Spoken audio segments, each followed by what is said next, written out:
Good morning, everyone. Welcome to today's conversation with our special guest, multi-award-winning author Melissa Lucashenko, who's peering at you all to take note of who came. I thought I saw my son, but I didn't. And our critically acclaimed Judy Watson. My name is Sandy Harvey, and I'm a proud Kalkadoon woman from Mount Isa, which is in northwest Queensland. It's a tiny little mining town. You might know it because it's famous for the rodeos. I have cousins that are in the rodeo on the weekend, so I have to say this. I'm an artist and arts worker, and I'm the Public Programs Project Officer in the Public Engagement team here at QAGOMA. I love a good yarn, and I'm passionate about the arts, both in supporting artists and sharing their stories. I would like to acknowledge the traditional owners of the beautiful land upon which we are meeting today, the Turrbal, Yagara and Yagara peoples, along with neighbouring tribes. I acknowledge that the stories of this country go back more than 60,000 years and have been sung, shared and danced into the ground under our feet and into the spirit of this country by our First Nations people. I recognise all Aboriginal and Torres Strait Islander people's ongoing connections to land, sea and sky, and pay my respects to elders past, present and emerging. I extend that respect to our two guests joining us today, along with Annie Mobb here today. I'd now like to invite you to pause for a moment to reflect on the fact that we're meeting on custodial land of the oldest living civilization in the world. If you're comfortable to do so, please close your eyes. Focus on your feet and feel the ground beneath you. Picture the Brisbane River outside, winding its way around us and through the city. Now imagine that you're a bird flying amongst the treetops, flying higher still over the buildings. Imagine that when you look down, you can see the city through a bird's eye view, with the river and Meganjin, Brisbane, below. Now make your way back to the river, coasting gently back to this place, Kurilpa Point. Remembering that our footsteps are just the most recent in a long, unbroken line of the traditional custodians who've paved the paths that we all tread today. Now take a deep breath in, hold for a moment, breathe out, and when you're ready, open your eyes. We're joined here today by two incredible storytellers, Melissa Lucashenko and Judy Watson. Melissa is a Gori author of Bundjalung and European heritage. Her first novel was published in 1997, and since then, her work has received acclaim in many literary awards. Killing Darcy won the Royal Blind Society Award and was shortlisted for an Aurealis Award. Her sixth novel, Too Much Lip, won the 2019 Miles Franklin Literary Award and the Queensland Premier's Award for a work of state significance. It was also shortlisted for the Prime Minister's Literary Award for Fiction, the Stella Prize, 2 Victorian Premier's Literary Awards, 2 Queensland Literary Awards, and 2 New South Wales Premier's Literary Awards.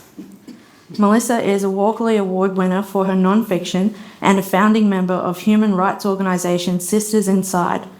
She writes about ordinary Australians and the extraordinary lives that they lead. Her latest book is Eden Glassy. Not to worry though if you haven't had a chance to read it yet. Eden Glassy will be featured soon in the Members Book Club.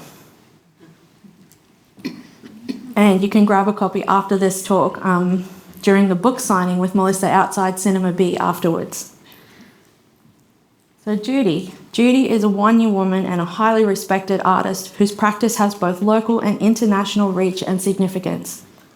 For more than 4 decades, Judy has created powerful, ethereal works of art, channeling the stories of her family's Wanyi country in northwest Queensland. Judy refers to her research-driven practice as rattling the bones of the museum, exposing dark histories from her perspective as an Aboriginal woman.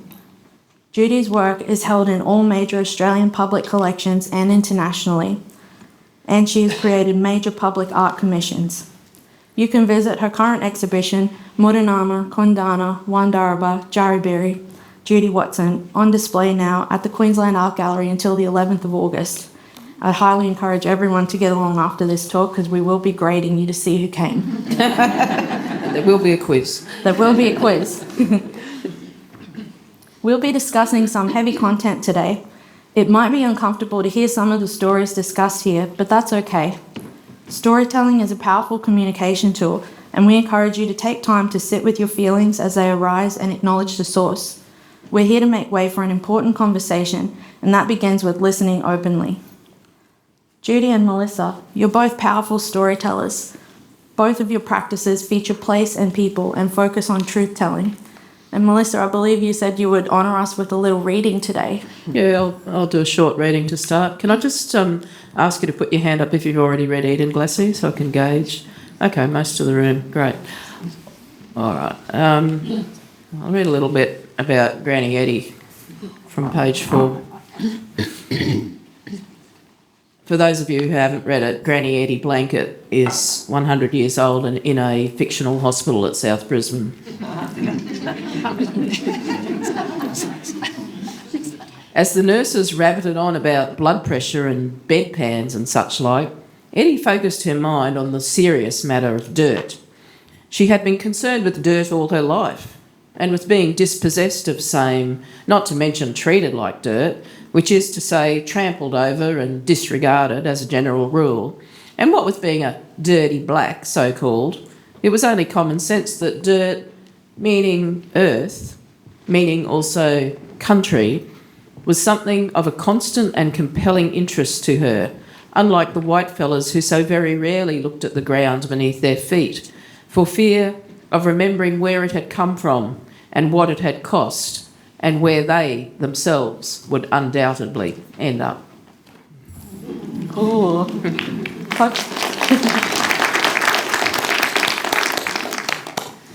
Now you've had that tantalising teaser, we expect all of you to go home and read it this afternoon. Melissa, your latest novel, Eden Glassy, is a novel set here in Maganjan, Brisbane, right here in Kurilpa, South Bank, about two extraordinary Indigenous stories set 5 generations apart.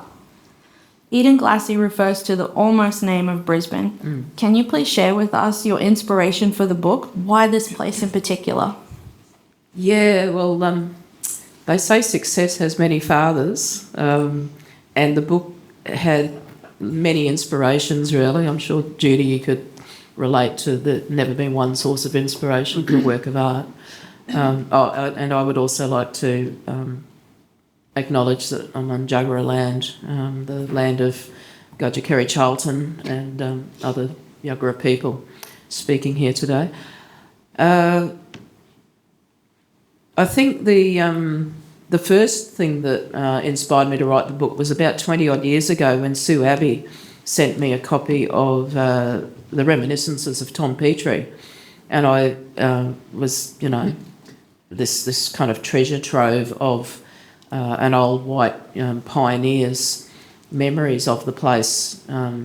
It sort of opened up this vista of old Magunjan to me. And I thought, wow, there's so many yarns in here and they need to be in a novel. And I thought I'll be the person to write that novel, not realising that it would take me about 25 years to get there and to do it justice. But also many things. I actually was working at the State Library for 12 months on a project in 2010. And every day of that 12 months I was sitting and I could see the river and the curve of the river that is central to the book, and I think that seeped into me. And because my workstation was right next to the John Oxley Library, it was like all this written history, the actual river itself, and then the stories of community and family just all fed into this big fertile melting pot of ideas, and there was no way I couldn't write the book, really. Yeah. I think I would have been pushing Gouda uphill with a pointy stick to not write Eden Glassy after being exposed to that. Thank you for sharing. Judy, your current exhibition at the Queensland Art Gallery, Mudunama, Kundana, Wandaraba, Jarribirri. It's an incredible comprehensive survey of your work from the last 4 decades. I see the Brisbane River features in several of your large-scale works, and much of your work in the exhibition references specific places and sites and their accompanying histories. Could you please share with us more, Judy, how you choose the places in your works and why they're so important to you? Yeah, I also want to acknowledge traditional owners and also all of the Aboriginal Torres Strait Islander people here, and all of you for coming, and Melissa and Sandy. And I think a lot of it comes with childhood memory, and because I grew up here, I wasn't born here, and my country's not from here. And certain things that I read and sort of like seep into your consciousness, whether it's through news or somebody saying something. And that's what I love about Melissa's book too, about this place, because I can immediately sort of click on and see a little thing open my mind at a reference that you say, and I think, oh, I know that, and and then it sort of like opens up, and so it's like a window Opening a tab. Yeah, that's what it feels like. That's what it feels like. It feels like something that I've sort of filed away somehow in my memory. And there's so many things about the Brisbane River which have infiltrated into our family's history. During the 74 floods as a kid, we were up at Acacia Ridge, so we were on the hill. Acacia Ridge News, as they say. But down below were the floods in Rocklea. And so as kids, we were there sent out to, clean out houses. And the thing that people seemed to most, sort of cry about was losing photographs, because that's so precious. Which would have been a formative experience for you. Absolutely. But that's that smell of the flood. And also I'm sort of, as my family thinks, flood phobic, because I remember, I just had this deep memory of everything that was flooded. So that's only one part of it, but also living and working here and knowing also these were Aboriginal walking tracks. I call it like a bloodline, an ochre bloodline that goes through down Montague Road, Dornoch Terrace, cutting through. Yeah. So it's not just the river, but it's all those connections. It's like a spider web of Aboriginal consciousness, which is really deep within this area. You can feel it, and it's the same with your book, like how the camp is sort of set in this area. Like I always think about that when I come across the bridge every day to come to work. Yeah, well, the Kurilpa, I call them the Kurilpa people in the book. The village of Yerrin and Dewalpin, which I call the Kurilpa village, is... In reality, where Somerville House is, down right at the edge of the Gabba there's the cutting that you drive through, and Somerville House is up on the top. And you don't think about it unless you kind of put your mind to it, but that cutting used to be a hill, like a big hill. And so the main road there, I always get Vulture Street and Stanley Street mixed up, but I think it's Vulture Street. That would originally have been a big hill, and that's the hill that the Kurilpa village in the book is actually situated on the side of, and so it's actually down the other end of South Bank, even though they are called the Kurilpa people. But the bridge, you can see the remains of the old first stone bridge at this end of South Bank, and there's in the historic record there's mention of the hundreds and hundreds of water rats, around that bridge, and I found out in my research that was only the women could hunt and eat the coral, the water rat or water mouse, but the men couldn't, and so that's why there's a kind of oblique reference towards the end of the book about as starvation's taking hold and as society is beginning to fragment, how men would shamelessly hunt and eat the coral and laugh at people that told them they were doing the wrong thing. And can I just interrupt too and just say that... You're not interrupting, you're adding. I'm speaking across. Yeah. So Somerville House, what is now Somerville House, but that was also where one of the border posts were for 1 square mile. Yeah. And they were cut by Tom Petrie and actually shaped. And so I looked at the reference of it according to the book, and and they're made and they're outside St Stephen's Church. So, I remember speaking to you about that about 2 or 3 years ago. Yeah. I think, was it John Petrie put them up? Because I thought it was Tom, but I could be wrong. I think it was his older brother, John, who then went on to become mayor of Brisbane. Yeah, and so I've got the sort of the whip marks across the bottom of it, because that's where people were. Does everyone know about the 1 square mile or that sort of exclusion zone? No, please share. No, you keep going. So, people were excluded. And it's not just Brisbane. It's so many towns, small towns, large towns, cities, what is now cities around Australia. There was this exclusion zone. And so sort of Aboriginal people, probably Chinese people, women, kids, who knows? I'm not sure exactly who else was excluded. We're not allowed within the town boundaries between sunset and sunrise. Yeah. And troopers would go around and be whipping people. And so that's why in that work it's 1 square mile, from sunrise to sundown, sunset to sunrise. So just thinking about that and thinking about who was allowed in and who was allowed. So it effectively made the central area of the town, or the towns, because it was... when did that happen? Was that... I can't remember the year, but anyway, it's fairly early on, and in the 50s, I think, during the 50s. 1850s. Early 1850s, I think. So what happened was there was a delineation happened first. It didn't begin with the idea of excluding Aboriginal people, but as soon as they marked out that 1 mile area, then it was like, well, you don't come in here, and it was like a fort mentality, really. Hey, yeah. So it's Boundary Street, Spring Hill, Boundary Street, West End, I think Wellington Street and Culture Street. Yeah, and the authorities would ride around cracking a stock whip at 4 o'clock to tell everyone to clear out that was socially undesirable. And there is a catalogue that was put together by Michelle Helmrich and Richard Bell, which is 1 square mile. It's got a photograph, so you'd be able to find the photograph of people standing next to outside of what's now Somerville House. Kumbekwa? How do they? I've never known how to pronounce that word. It means place of the crayfish. Kumbekwa or something like that. Yeah. And you see that sort of the boundary marker there. Yeah, and that things change, and the more things change, the more they stay the same. So I have a really clear memory of one Aboriginal woman who's someone that Sisters Inside has supported for a long time, and the cops telling her, you get out of the valley, you're barred from the valley for however long, and she's like, oh no, I can't go to the valley at the moment. The cops, and only dawn daylight at West End near the Goanna, only a couple of years ago, was standing, highly respected, and a Yagara descendant, actually, her father was a Yagara man, standing near the Goanna, just visiting West End from wherever her place was at the time, and being told by one of the staff in the Greek restaurant there, to get out, we don't want you standing here. She's just standing on the public footpath.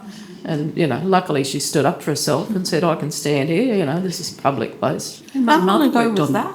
My mother, Joyce Watson, she worked on the maquette for the Goanna. Oh, did she? With a whole lot of others, yeah. Oh, okay. Yeah, right.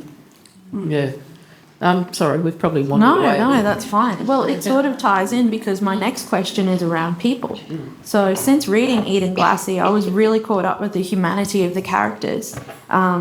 Granny Eddie Blanket felt so real to me, and she reminds me of some of my own old aunties and grannies. She's very fiery.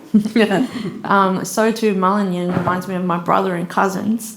The way the book follows his journey into becoming a young man, going through initiation, then falling in love with Nita, the clever and beautiful Noogie woman. Eden Glassy is heavily researched and contains some references to real people, such as the Aboriginal warrior Dundalli, who was featured in the novel. I researched him further and found he was a lawman and a leader, chosen to conduct restorative justice for the shooting and poisoning of Aboriginal people by settlers in colonial Brisbane. He was the last person to be publicly executed in Brisbane in a bungled hanging, and I know that in your novel it does talk about that too. So your character development is so rich and fully realised, Melissa. Are there any other characters in the book that are based on people in real life? And you mentioned earlier some might be here today. Happy for you to spill all the juice with us.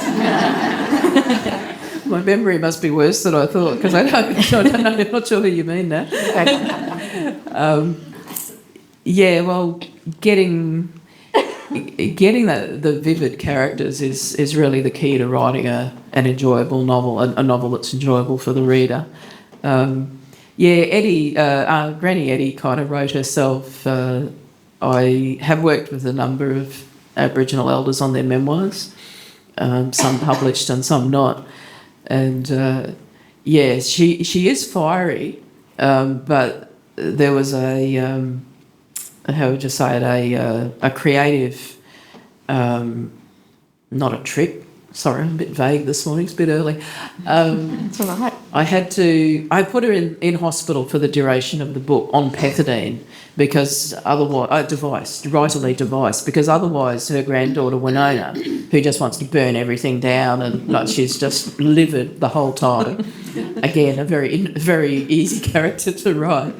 Otherwise, her and Granny Eddie there wouldn't have been enough contrast in the characters. So Granny Eddie is at the very beginning of the book. She's wild, no one's helping her. She's fallen, and why don't people come and help an old black woman? Haven't you got eyes in your head?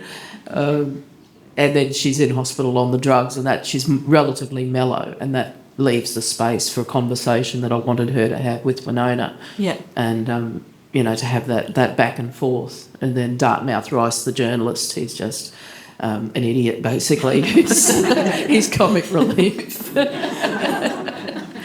she also reminds me of, like my grandmother and myself in terms of I was, really protesting all the laws, archives, everything else. Yeah. And my grandmother was much more like, she didn't want to put down the people who had basically abused her and all of that sort of thing throughout her history. And I think it's often, that whole idea of, just forget the past, let it go until the young ones sort of push against it and then it'll bubble up. Yes. Which it has to for future generations. Yeah, and that kind of tension in older people, elders, of like all the trauma and tragedy of the past, which feeds into the present, of course, is really real. But then there's this terror of what will happen because they know what happened, and these young ones that run around and the fear for those young ones. I've seen that in so many people. And it's as a young person, it's like, oh, can you be that meek? Can you be that compliant? And then as you get older, you understand that where they're coming from. It's this place of real caution and wanting to protect those generations. Yeah, well, she would have seen her sort of auntie taken to Palm Island and others. Yeah, for sure.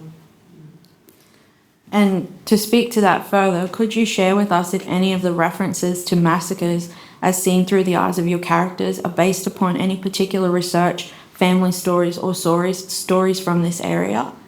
Yeah, well, another main influence on writing the book was being told by an elder who's passed now, Auntie Azola Best, who was a Yugambeh law woman, and one of the very first people to invite me into the Brisbane Gurri community after growing up relatively assimilated. And her sharing with me in about 1990 the story of what had happened down at Mudunama to her probably would have been the generation of her grandparents with a massacre that happened here. And then, you don't have to look very far at all in Queensland or anywhere in Australia to find a massacre site. I think Judy's probably... But, I mean, it's not... my own family history, my family have two competing stories about our origin story, and so I can't point to anything and say, yes, our great-grandmother survived a massacre, although it's possible that she did. Yeah. Certainly speaking with Uncle Bob Anderson and knowing that his grandmother survived a massacre on Moreton Island was important to the story, and that's referenced in the late part of the book. But yeah, Judy has a more crystalline story about that. Well, thank you. That leads into my next question. Judy, your installation, Salt in the Wounds, has a similar devastating story behind it. Are you happy to speak to it further today with us? Sure. I mean, I think if you go and see the work and hopefully feel it, look at it, feel it, sense it, but it is Salt in the Wound, that sort of idea of trauma coming down through generations. And my great-great-grandmother, Rosie, who escaped a massacre along with another young girl at Lawn Hill. And Rosie and the young girl were hiding behind a windbreak, so that's what you'll see when you come into the space. a recreation of that, not with the same sort of vegetation, of course, because windbreaks are made from different things in different places. And in fact, this windbreak came from black wattle, which was sourced from Jinnaburra country, up where Dundalli, Right. you know, hiding out. And Rosie and their young girl sort of were there. Rosie got bayoneted through the upper body, and she, according to our family, carried the scar for the rest of her life. She and the young girl got down to water, put rocks on their bellies to weigh them down and breathe through hollow straws or, you know, sort of reeds. And I always think about, you know, that how could a hollow reed be the instrument of survival or the resistance pin in a way, you know, that sort of with Emma Miller, another, you know, sort of part of the installation. But I think in terms of massacres, there are so many around here. There's so many all across Australia. And I always remember just driving around Hinds Dam, and there's Black Chute Creek. And I thought, what is that in relation to? I don't know if it's the same Black Chute Creek. It would be actually, yeah. I suspect that, well, it could be, but I think it's just as likely to be a chute, like CHUTE, where they shot down the cedar logs down the mountainside. Okay. Because I don't think they would have been open enough to have called it Black Chute Creek either. I don't know. I don't remember it being UTE. I thought it was. No, they don't. It's not spelt like that. But they used to call them chutes. Okay. That was the word. Okay. But certainly people were massacred in that area. Absolutely. In fact, it was. Winona mentions it in her long list that she says in conversation in the second half of the book. It's near the Canungra Army base. Okay. It's not actually there, but it's very close to there. Is one of the massacre sites. I'm not 100% sure, but I think in my research that I saw that West End State School was a place of massacre. There's a story, and I always, for some reason, forget to talk about this, but the early colonists in South Brisbane grew corn at Kangaroo Point. I think they mean maize. Corn in English language of the time can mean maize or oats or anything, but sweet corn, maize, is easier to grow. So I think they grew maize, and the Yarrabirri people would, of course, go and harvest that maize because it was grown on their country. And at least one of the men that was taking this maize of the Europeans was shot. And that's not surprising, but they took his body and skinned him and stuffed it with straw and used him as a scarecrow at Kangaroo Point. So, and then, of course, out at the drive out to the airport. What's that road that goes through Hendra?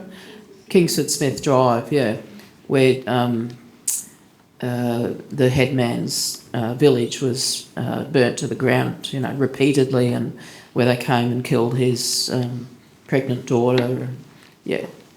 Those individual killings wouldn't be classed as massacres. I think 6 people is the current thinking for what a massacre consists of, but all over the place. Stradbroke, big massacres. Moreton, big massacres. Mudunama, big massacres. Teviot, up near Boona, Dungandan, big massacres. And you've got works that speak to that too, Judy, the very large map that's on the wall as you walk into the exhibition. Yeah, and the digital map names of places. So that's another thing as you drive around. Have a look at the names of places and just question why are they called that. Yeah. Murdering Creek, of course, Butcher's Creek. Yeah. Slaughter Skull Falls. Hole. Yeah, all of those. Well, Slaughter Falls. It's named after J.C. Slaughter, an individual. Okay, well, Yeah. that's good. There's a really interesting newspaper article Ray Evans sent me, actually, halfway through the book, and he said, "Have you seen this article?" And I hadn't, because it was published in a Tasmanian newspaper, and it's an account of a tribal battle at the base of Slaughter Falls, I think it was, with a lot of detail. I'm sure it was also useful. Yeah. Is that one listed in the references in your book? Because I've got to go through all those. I've got notes. No, I used probably thousands of Yeah. different sources. And just about West End, the Oval, that was actually South Brisbane Cemetery.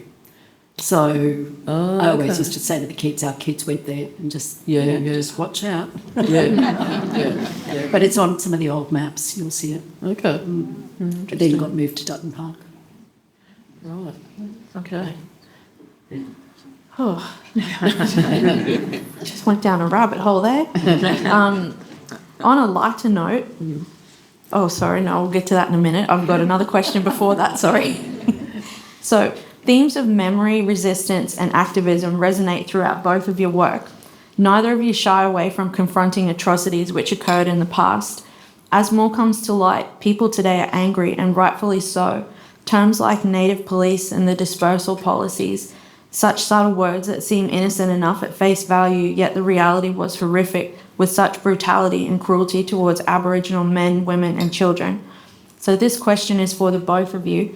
How do or did you approach the researching phase in your work, and how were you able to process your feelings and emotions when researching and producing your respective work?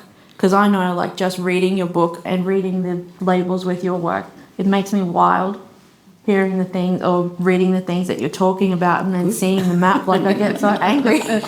So how were you able to deal with those emotions while you're producing your work? Judy? I think it depends, but it's better to expel things from your body through art. And it's like somebody called it excavation and activation in a talk recently. And I thought that was Brazilian curators who are here, and I really loved that idea. Yeah. So you excavate and mine your history and your family's history and also what you're reading and you're collecting, but then you put it outside of your body and nobody else should get away with it. So you have to read it too and be exposed to it and take it on. It's why should I have to live with it myself? And because it becomes this poisonous acid which is going to eat into me. And it's not that I just want to do that, I do other things as well. But for example, I was doing work with a Chilean artist in Sydney, and it was called A Brief History of Civilization, from the Chilean, sort of end and then the Aboriginal end meeting in the middle. And we went to the University of Sydney Library. I opened up this book, like I usually just go in and wander in, just put something down, opened it up, Voice of the Wilderness, Idris and somebody else, and immediately saw the work about 40 pairs of blackfellas' ears, at Lawn Hill on the Slate Hut homestead. The account by Carolyn Cray, riding through. And I went, and I said at the time, I hear those words 100 years away. It goes down through blood and memory and soaks into the ground.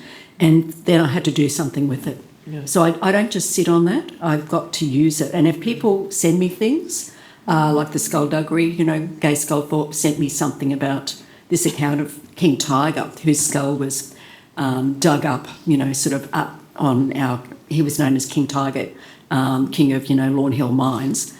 He was actually from further north. But as soon as somebody gives me something special, another Aboriginal person, I feel like it's my job to do something with it, or it might be ochre or, some text or whatever it is, and put it out there. So I think as artists, that is our job. For me, it's about being curious, looking at things, but then delving deep, sort of putting the net out, pulling it in, seeing what rises to the surface, but then using it. Yeah. Yeah. And you, Melissa? Yeah, very much the same. I spent 2019 reading a whole heap of colonial novels that I was aware that there were colonial novels, but not how many. And so I read a lot of them. I went into the archives and I spent a lot of time on Trove and also speaking to people in the community, obviously. And, by the end of that year, it was very much weighing me down, definitely. And I hadn't quite anticipated the effect it would have on me. And then the bushfires at the end of 2019, it's just, all the black fellas in Australia were crying for country, and some of the other people too, of course. So that it was difficult, but then, like Judy said, as soon as I started writing, it just changed instantly. It flipped, and I was in control of that material instead of being bombarded with the horror and also the interesting stories that weren't horrific. And I guess as a writer who's widely read in Australia, I feel a responsibility to acknowledge and reveal the truth and also to change the narrative. Because a big part of this book for me, it started years ago when I was a younger writer. It was like, I need to tell the truth. I need to say these horrible things happened. I want Australia to acknowledge that it is a crime scene. And I still very much want those things. But as I've gotten older, I also want people to understand that it wasn't inevitable. And that's why I used the character of Tom Petrie and had him going out and selecting Maroomba Downs with the permission of, traditional owners, with the explicit permission of the headman.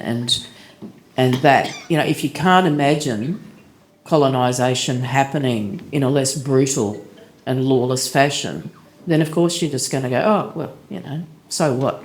Of course these things happen. It happens all over the world. And that's a narrative that has been going the whole time.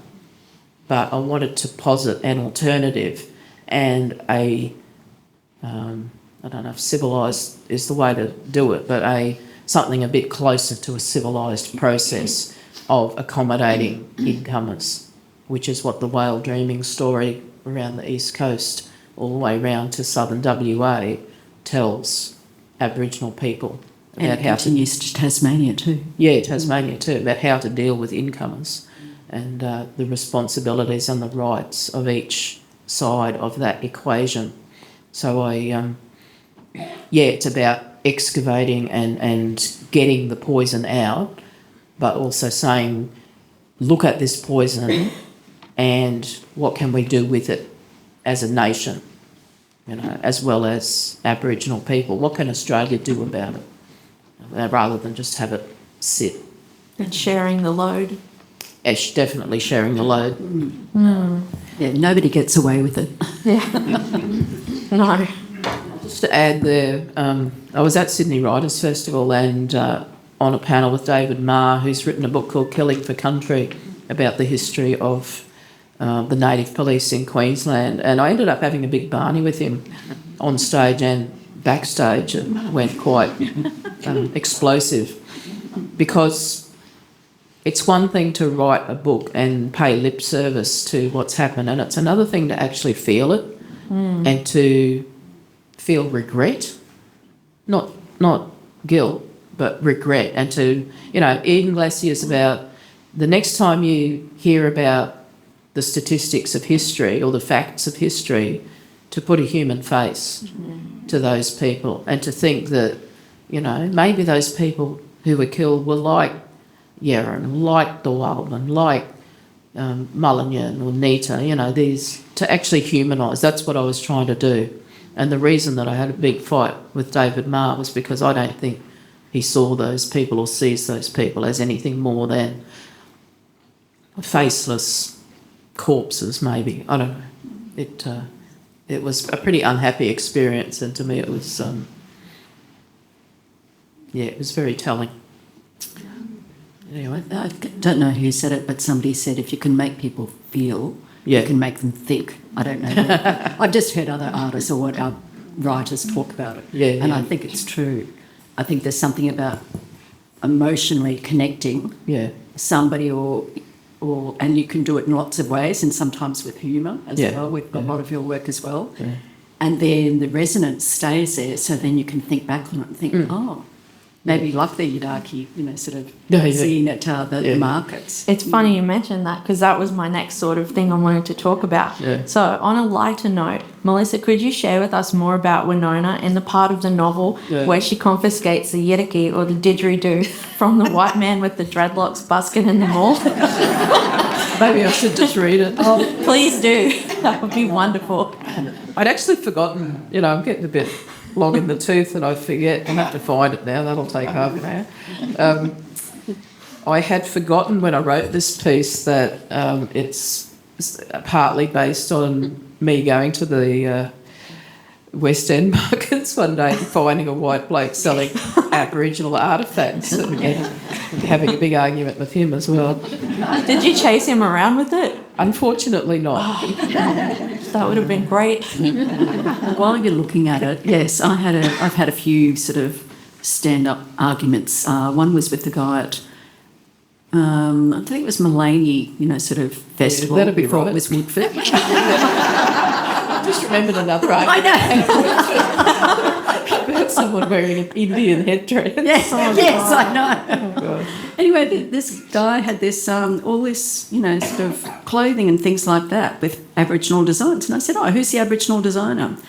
And he said, "White man's got their dreaming too." And I said, "Oh, you don't, you can't do this." And then the other one was the guy in Holland, in Amsterdam, who was selling bamboo didges and, with Aboriginal designs. And I said, "You can't do that." And he said, "They're Dutch redos." I did notice that original guy from the markets. Yeah. I went back the next year, he'd actually employed Aboriginal artists to design work. Oh. So sometimes it's good, not just me, everybody. If you see anybody doing that stuff, confront them on our behalf and tell them it's just not okay. Yeah, yeah. Yeah, they're taking food out of Aboriginal mouths when they do it. So here's Winona at the markets. The hippie she discovered sitting on a blue plastic milk crate, his cheeks pumping, his pale dreads swaying, was not anyone she knew. A handwritten cardboard sign read, "Dreamtime Dig Experience, taught by master Yiraki players from Yolnu tribe, Arnhem Land. Available for baby blessings and sonic healing." Winona folded her arms. Most of the market goers gave the man a small smile as they walked past, uttering the mantra, "Sorry, no cash." About 1 in 10 found a bit of bungu to throw. While Winona stood ignoring the man's attempts to catch her eye, a scattering of coins and a $5 note made their way into his upside-down akubra. "Who's your mob, brother?" she eventually asked, picking up a CD. Dreamtime Drones. Dreamtime Drongo, more like. The man grinned and lifted his right hand in greeting as he continued to play. Winona's nostrils flared. "Are you a black fella? 'Cause you'd want to be playing that thing for money." The man nodded and pointed to his side, then gave her a thumbs up. "Yeah, I can fucking read. Who's your mob?" The droning continued. A small child threw a coin into the akubra. "Are you a black fella or not? Answer the fucking question." Startled, the child's parents snatched it up and hurried away. The man finally took the didge from his mouth. "Yeah, I'm Indigenous, sis," he told her. "Where from?" "Indigenous to Australia, I mean." "So who's your mob?" "I was born on Larrakia country. My teachers are elders from Arnhem Land and I've got their permission to play Yidaki. They want me to share the culture." A white fella, in other words. "Did these elders tell you they want you busking on other people's land and calling yourself Indigenous while you're taking bungu off of actual broke-ass black fellas?" "Market's open to anyone, black, white or brindle," the man insisted, before foolishly adding, "Anyway, I don't see how it's any of your problem. Yiraki's men's business." "Men's business," Winona repeated softly.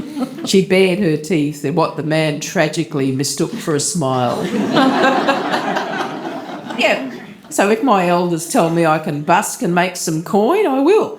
He put the instrument to his mouth and began to play, cheeks bulging.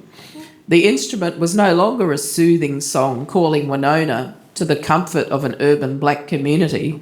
It was the buzzing of a million mosquitoes swarming around her head, attempting to drain her of her lifeblood. "Right," she said, removing first one house of dizzy earring and then the other. She stowed them in her rear pocket. "Men's business. If that don't take the fucking cake, dark eyes, laying the law down to me about my own fucking culture. Now I've heard every fucking thing."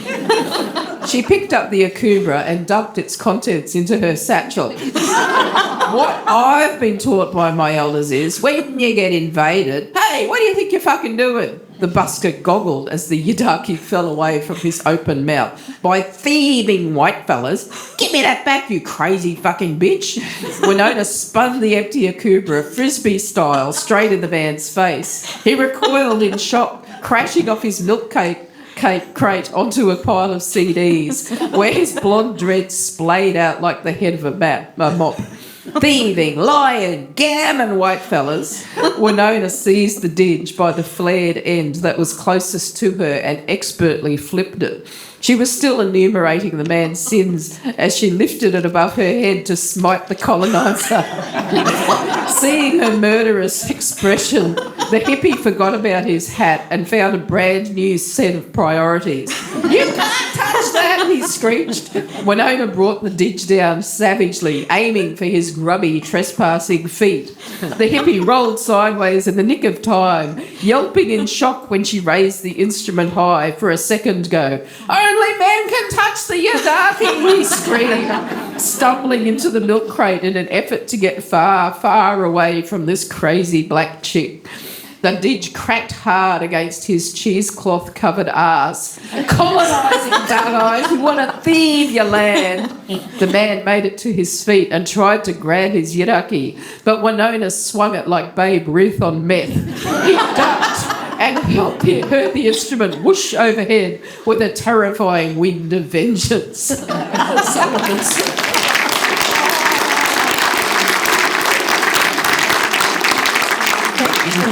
Yeah, that was fun to write. At the Venice Biennale, we heard a similar thing, and Brenda Croft, Eddie Perkins, Russell Page. I don't know if John Moriarty with us. We're all the blackfellas were there. Yeah. And we sort of just went over and suddenly like, yeah, one of those. Brenda would have given him heaps. Oh, that was wonderful. Thank you for reading that to us. I couldn't have said it better. Melissa, what would you like people to take away from reading Eden Glassy? Oh, the impulse to buy another half a dozen copies. And have it at every book club so somebody can read out that passage. Yes. Yeah. Oh, gee. That's a big question, really. I'd like people to take away a sense of an opening up of themselves and the mainstream culture to a different history and a richer, a bigger history and a confronting history, of course, but I guess an openness to a different narrative. Yeah. Thank you. And Judy, what would you like us to take away from your exhibition? I think it's the same thing, really. It's revealing a different side to our country, our history, our culture, our families, and realising that you can't just skate through and pretend this is not what it is, and to take that on and pass that on to your children and your friends and your neighbours, and, just be on our side for once, really... Tell the truth. Yeah, tell the truth and be advocates for us, because you will only enrich yourself if you try and find out more about where you live and this country's history and also what's happening at the moment. Thank you. Yeah. Sorry? I've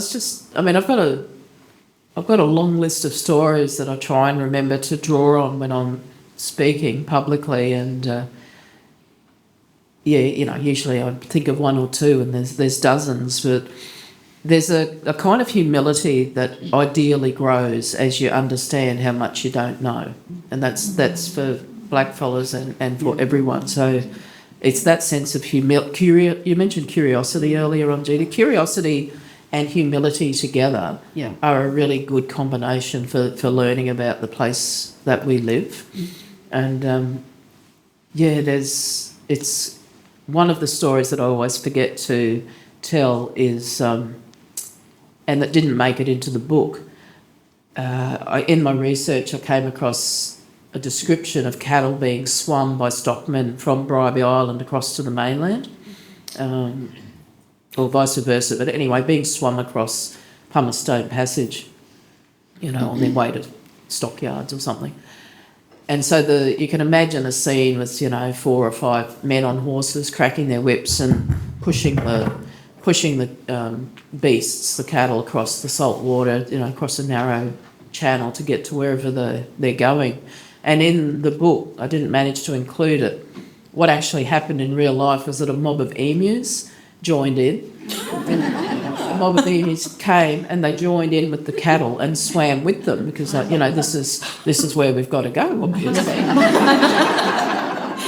And it's really interesting, as a lot of people don't know that emus can swim, and they can, of course. I mean, imagine those big, powerful legs. They swim very well and often do. And in the book, what I would have liked to include but didn't have room was for Mulligan to be reflecting on that to Tom Petrie and saying to Tom Petrie, well, Tom, the emu might swim alongside the bullet, but it's not going to grow horns and it's not going to grow a tail like the bullet. It will remain an emu as a metaphor for travelling in the same direction and doing so voluntarily in that case, but not actually becoming a European beast. So that, just these very interesting, unique stories that feed into the creative process. And, if we're all open to that, if we are all curious and are all humble, our country will be so much the better. Thank you. I'd just like to finish on a quote from your book, if I may. Sure. So, despite the tragedy throughout Eden Glacier, it's ultimately a story of human love and resilience, connection and possibility. And to share a quote from the book where Gaja Aris is talking to Winona, Johnny and Aunt Eddie, we all know how important our stories are, all us mobs, Guris, Murrays, Kuris. People all over the world keep their stories close. Middle Eastern people believe that by telling a story you can change the world and that nothing is as powerful as the right story at the right time. Yeah. I thought that was a really powerful quote in the book, and I think about it a lot since I've read it. Thank you. Thank you. And I'd also like to share a beautiful poem by Judy's son Otis Carmichael, which is actually where the exhibition gets its title name from. Would you like me to read it, Judy, or would you like to? Jalai Dai Kundana, Mudunama Kundana, Wandaraba, Jarribirri, Kiji Kulu, Wanyi Bijbi Banja. Now the tree is cut, tomorrow the tree grows stronger. Fighting the axe that cut it, our people bite back. I think that was so powerful. And thank you both, Melissa and Judy, for your generosity and what you've shared with us here today. I know that I'll never see this place in the same way again, and I'm very grateful for it.